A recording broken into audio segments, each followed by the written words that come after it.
My coworker was heading overseas for a vacation and asked me to book her flight. I'll transfer you the money in a bit, she said casually. I booked the ticket. It cost me $2,000. I waited all day. No transfer came through. I nudged her about it. She replied, I already sent it. Check again. I checked my Venmo, my PayPal, my bank accounts. I even counted the change in my digital wallet. Nothing. An hour before her flight was scheduled to take off, I canceled the ticket. She called me from the airport screaming, "Are you insane?" I replied calmly, "No money, no ticket." The next day, she blasted me on social media for being heartless. My only response was a single screenshot, the cancellation confirmation next to our chat history. I posted the screenshot, the one showing both the successful ticket cancellation and my unanswered request for payment, to my own social media feed. I didn't add a single word of commentary. Afterward, I placed my phone face down on the desk, trying to detach myself from the whole messy affair. But the quiet didn't last long. My phone began to vibrate violently, like a bomb about to detonate. I knew what had happened. Someone had dropped the screenshot into our 300-person company-wide group chat. Sure enough, when I tapped the blinking icon, the message count was already at 99 plus. Whoa, is Mindy really that savage? $2,000 is no small amount. I'd have canceled it too. Seriously, what's wrong with Phoebe? Saying she paid when she didn't? Is she playing people for fools? The support lasted for all of 3 messages before the tide turned. A woman named Sienna, a core member of Phoebe's office clique, fired the first shot. Mindy, aren't you overreacting a little? So Phoebe was a bit late with the money. For $2,000, you're just going to leave her stranded at the airport? You've ruined her entire vacation. Another one quickly followed. Exactly. Phoebe is in tears.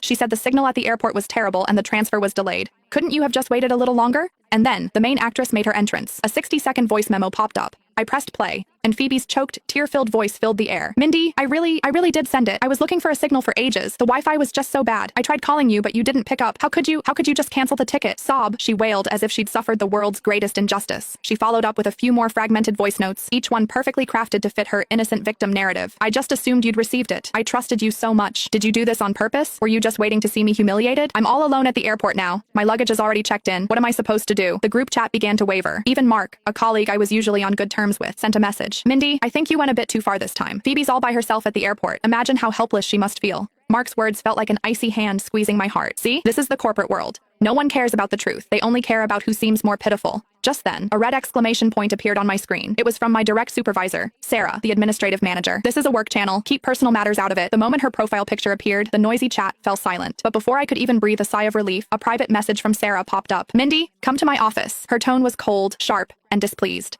I took a deep breath, pushed back my chair, and stood up. When I walked into her office, she was leaning back in her chair, arms crossed, her eyes a mixture of judgment and disapproval. Mindy, how long have you been with the company? She asked. 1.5 years, Sarah. 1.5 years, and still so impulsive. Her fingertips tapped lightly on the desk, each tap a hammer blow to my nerves. I know you feel wronged, but you need to be more tactful. Phoebe was being immature by escalating this, but when you followed suit, it became your problem too. Is it worth destroying a professional relationship over a few $1,000s? How are you supposed to work with her now? What do you think this makes the rest of the department think of you? Her words were like 1,000 tiny cuts, shredding my already frayed nerves. Wronged? No. What I felt was a bone-deep chill,